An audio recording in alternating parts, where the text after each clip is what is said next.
किसान भाइयों, आज की वीडियो में हम जानेंगे गेहूं की फसल में एनपीके 0.34 डालने का सही समय क्या है। इसके साथ हम क्या इस्तेमाल करें जिससे इसका लाभ काफ़ी बढ़ जाए।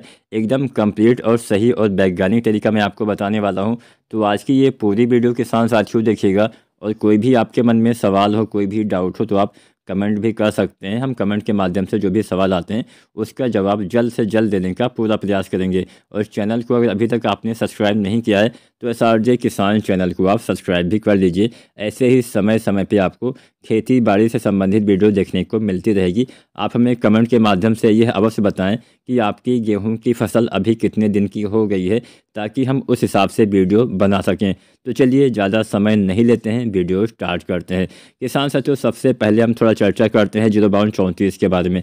NPK 0.34 एक घुलनशील उर्वरक होता है। इसके इस्तेमाल से आपके पौधे में फास्फोरस के साथ साथ पोटेशियम तत्व की पूर्ति होती है। इसमें NPK में नाइट्रोजन नहीं पाया जाता है, मतलब इसमें केवल फास्फोरस और पोटेशियम यानी पोटास की मात्रा और फास्फोरस की मात्रा पाई जाती है। इसमें 52% फास्फोरस और 34% पोटेशियम पाया जाता है। अब जानते हैं इस अवस्था में फास्फोरस देने से लाभ क्या मिलता है। आपने सुना होगा या कभी ना कभी आपने ये जरूर सुना होगा कि फास्फोरस से पौधे के जड़ों का विकास होता है। ये बात सही भी है, लेकिन इस अवस्था में सबसे पहले हम अवस्था आपको बता देते हैं।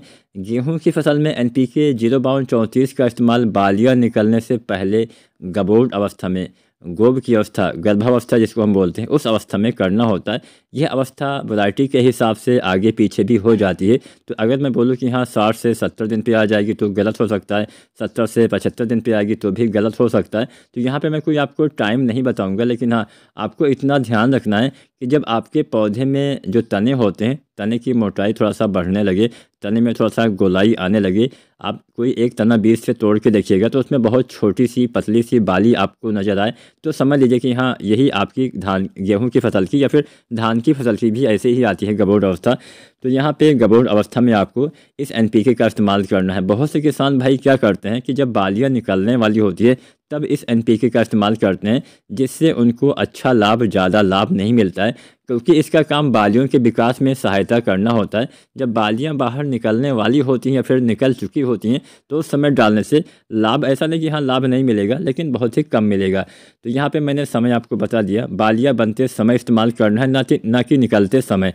तो यहाँ पे आपको मात्रा हम आपको बता देते हैं। NPK 0.34 1 से 1.5 किलो पर एकड़ के हिसाब से आपको इस्तेमाल करना होता है। अब हम बता देते हैं इसका काम क्या होता है। जैसा कि मैंने बोला, फास्फोरस से जड़ों का विकास होता है, लेकिन जब आप बालियाँ निकलने से पहले कोई फास्फोरस वाली खाद का इस्तेमाल करते हैं तो यहाँ पे इसका काम बदल जाता है। यहाँ पे एक काम होता है ट्रांसपोर्ट करने का। जो आपके पौधे के जड़ों के द्वारा जो भी भोजन लिया जाता है उस भोजन को पौधे के बालियों तक भेजने का काम करता है। अर्थात इस समय क्या होता है, इस समय पौधे के बालियों का ही निर्माण होता है, तो सबसे ज़्यादा भोजन पौधे के बालियों को ही चाहिए होता है। तो ये जो फास्फोरस होता है ये पौधे के बालियों तक भोजन पहुंचाने का इस समय काम करता है, जिससे बालियों का निर्माण बहुत अच्छे से हो पाता है, जिससे बालियों के विकास में काफ़ी आसानी आती है, स्वस्थ, हेल्दी और अच्छी बालियों का निर्माण होता है।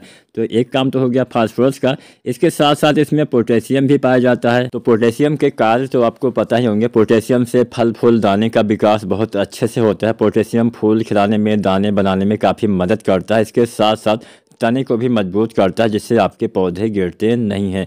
तो 0.34 आपने जान लिया कब डालना होता है, कितनी मात्रा में डालना होता है। 1 से 1.5 किलो पर एकड़ के हिसाब से डालना होता है। इसके डालने से क्या लाभ होता है ये भी मैंने आपको बता दिया।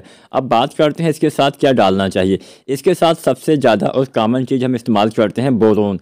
बोरोन इस अवस्था में जब आपकी बालियाँ निकलने वाली होती हैं तब डालने से फ़ायदा ये मिलता है कि आपकी बालियों की जो एक परागण प्रक्रिया होती है, जब बालियाँ बाहर निकल आती हैं तो बालियों में आते हैं फूल, फ्लावर्स आते हैं, तो उन्हीं फूल के माध्यम से ही आपके दाने का निर्माण होता है। अगर परागण सही से नहीं होता है तो दाने का निर्माण सही से नहीं होता है, दाने खाली रहने की समस्या हो जाती है। तो यहाँ पे बोरोन के इस्तेमाल से परागण प्रक्रिया बहुत अच्छे से होता है। बोरोन से पराग नली का निर्माण होता है।